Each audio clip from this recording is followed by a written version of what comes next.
we know the modes of action for our different classes of antibiotics, we're now going to talk about this concept of susceptibility. So we'll define what it is, we'll talk how we measure susceptibility in this video, as well as drug resistance or antimicrobial resistance. So susceptibility.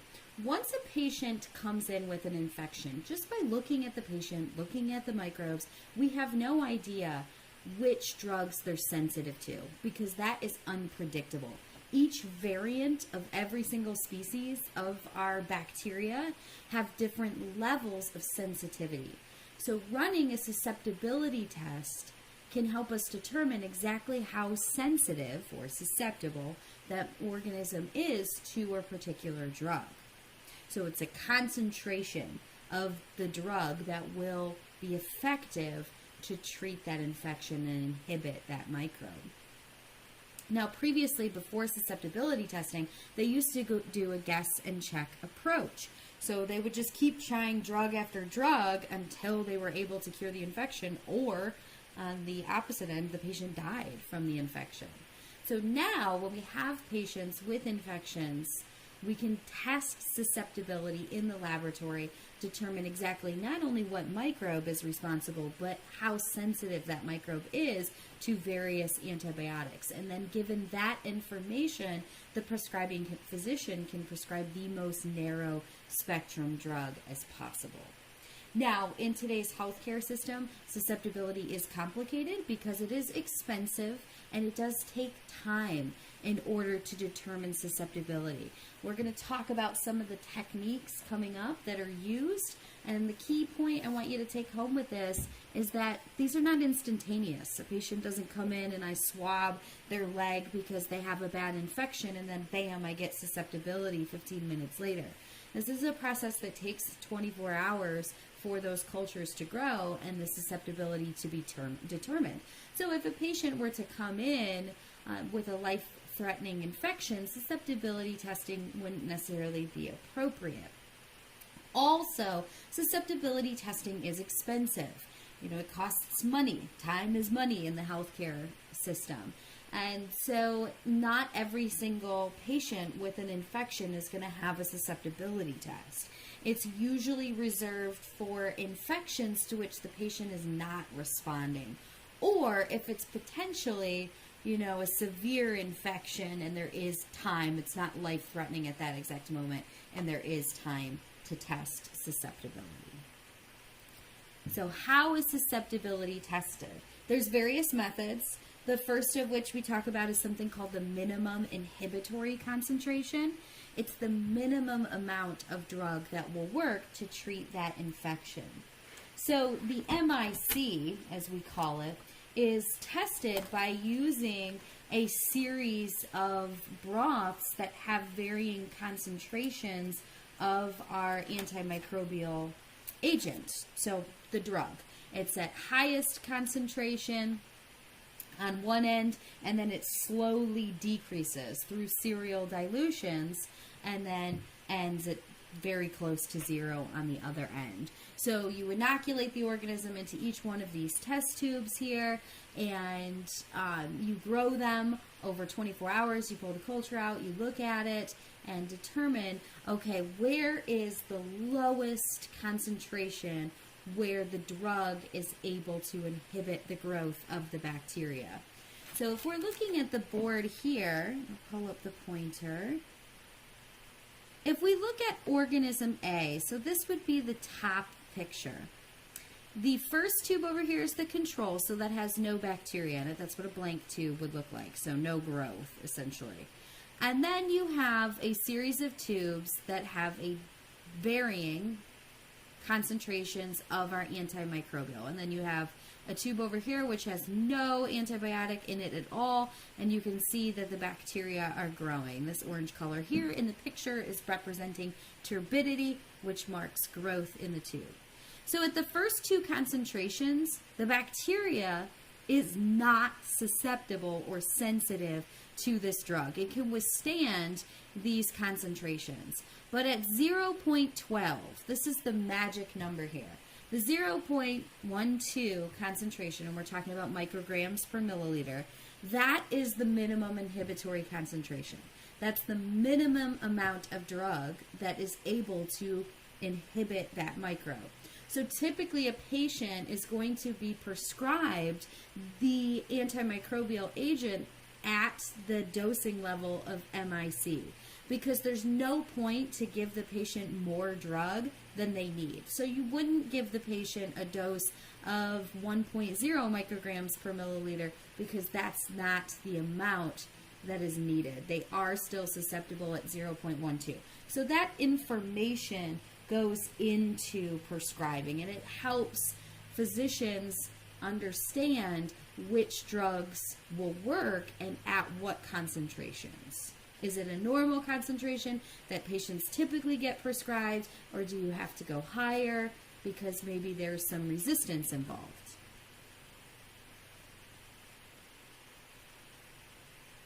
We can do the same thing in a little bit different capacity in something called a Kirby-Bauer disc diffusion test. We'll actually be doing this in one of the labs coming up. In a Kirby-Bauer disc diffusion test, you take the bacteria, you put them onto a petri dish, you cover the whole surface of the petri dish with bacteria, and then you dispense little cardboard discs that are impregnated with a standard concentration of an antibiotic. So you can actually test multiple antibiotics on one plate. Now, they're not varying the concentration of the antibiotic in this case, but they're just using a single standard, what works for most infections. After the incubation period, so after you've waited 24 hours, then the plates are observed and something is measured. It's called the zone of inhibition. The zone of inhibition is the area around the disc where growth is inhibited. And so just presence of a zone of inhibition does not indicate that the drug will work. The zone of inhibition has to reach a certain size or threshold. And so in the laboratory, we measure the diameter of the circle. So I'm going to get the pointer here. And let's say that we want to measure the zone of inhibition. We actually pulled our ruler up to the petri dish on the back side, and we measure the diameter of the circle in millimeters. And then we compare that to a chart, and that will indicate if the microbe is susceptible, meaning the drug will work, it's sensitive. Is it resistant, the drug won't work at all, or is it intermediate? Maybe the drug works, but at higher than normal concentrations. An E-test will do something similar, but with the E-test, you're using a paper strip that has a concentration gradient of the antibiotic. So it's very similar to what we see in the MIC broth tubes, but in this case, you get multiple strips on one plate, and each one has a concentration gradient of a different antimicrobial. When we look at E-test results, we do the same thing. We spread the bacteria in an equal concentration across the surface of the plate.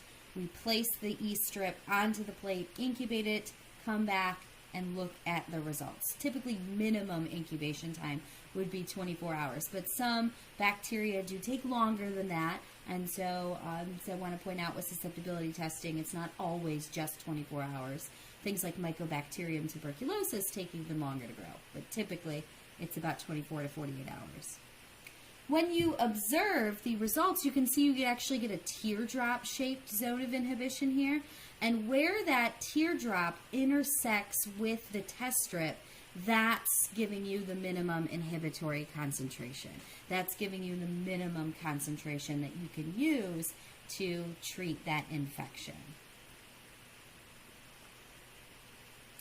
So now that we know how to test susceptibility, we're going to talk about drug resistance. So resistance is an adaptive response in which the organisms are now able to tolerate a normal amount of the drug that would be inhibitory. And so, like we said, resistance is unpredictable.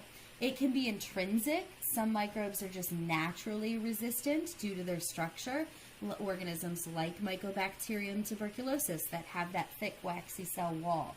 That would be an example of intrinsic resistance. But in many cases, resistance is acquired, which means that the bacteria at one point in time were susceptible or sensitive to the drug, and now the drug no longer works.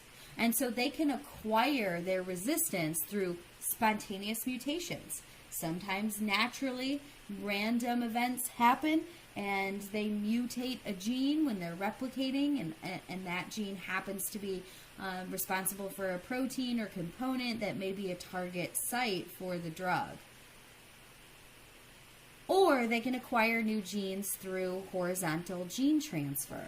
So they can share genes with one another. We talked about conjugation and transduction. Another type is transformation. And so this is where bacteria can share genes with one another. And so they can share genes for resistance.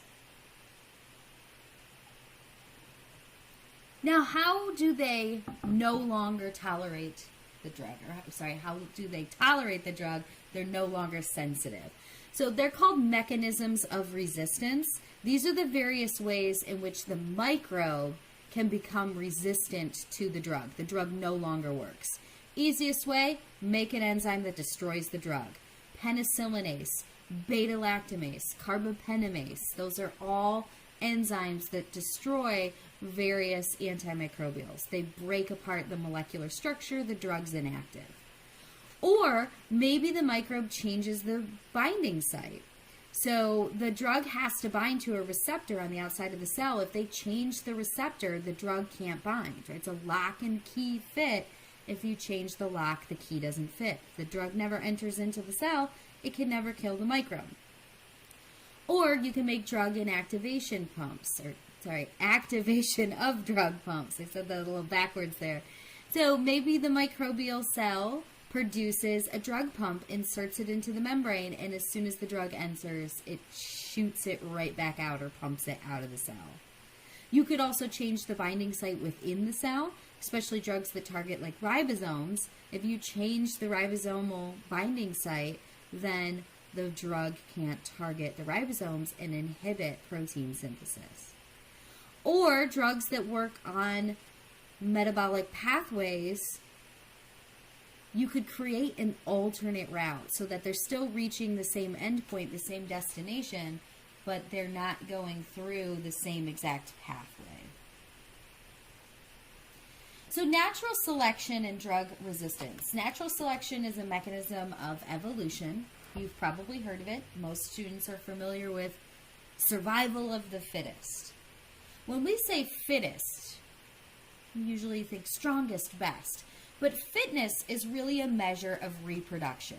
When it says survival of the fittest, what it means is that those that are the best at reproducing and can survive in their environment the longest will have the most offspring, and all of those offspring will have that adaptation as well.